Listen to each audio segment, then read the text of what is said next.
ലോകത്തിലെ തന്നെ ഫേമസ് ആയിട്ടുള്ള പാരീസിലെ ലൂവർ മ്യൂസിയം എല്ലാവരും കേട്ടിട്ടുണ്ടായിരിക്കും അല്ലേ? എന്നാൽ അതുപോലെ തന്നെയുള്ള ഒരു ലൂവർ മ്യൂസിയം അബുദാബിയിലുണ്ട്. അബുദാബിയിലെ ലൂവർ മ്യൂസിയം സാദിയ തായ്ലൻഡിലാണ് ലൊക്കേറ്റ് ചെയ്തിരിക്കുന്നത്. ഗ്രീക്ക്, റോമൻ, യൂറോപ്യൻ, ഇസ്ലാമിക് കൾച്ചറിലുള്ള പെയിൻറ്റിങ്സ്, ആർട്ട് വർക്ക്സ്, സ്കൾപ്ചേഴ്സ് ഇതൊക്കെ ഇവിടുത്തെ മെയിൻ ഹൈലൈറ്റ് ആണ്. എൻട്രി ഫീ എന്ന് പറയുന്നത് 63 ദിറംസ് ആണ് വെബ്സൈറ്റിലുള്ളത്. Working hours Monday to Thursday 10 AM to 6:30 PM, Friday to Sunday 10 AM to 8:30 PM വരെ മ്യൂസിയം ഓപ്പണിംഗ് ആയിരിക്കും. മ്യൂസിയത്തിൻ്റെ മുകളിൽ കാണുന്ന ഈ ഡോമാണ് main highlight. Dome full covered ചെയ്തിട്ടാണ് ഈ മ്യൂസിയം ലൊക്കേറ്റ് ചെയ്തിരിക്കുന്നത്. മ്യൂസിയം കാണാനായിട്ട് ഒരു മിനിമം 2 hours എങ്കിലും എടുക്കും. അത്രയ്ക്കുണ്ട് ഇതിനുള്ളിൽ കാണാനായിട്ട്.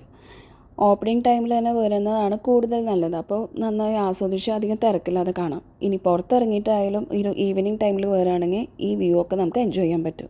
മൺഡേസ് മ്യൂസിയം ക്ലോസ്ഡ് ആണ്. അപ്പോൾ വിസിറ്റ് ചെയ്യാൻ വരുന്നവർ ആ കാര്യം മറക്കണ്ട കേട്ടോ.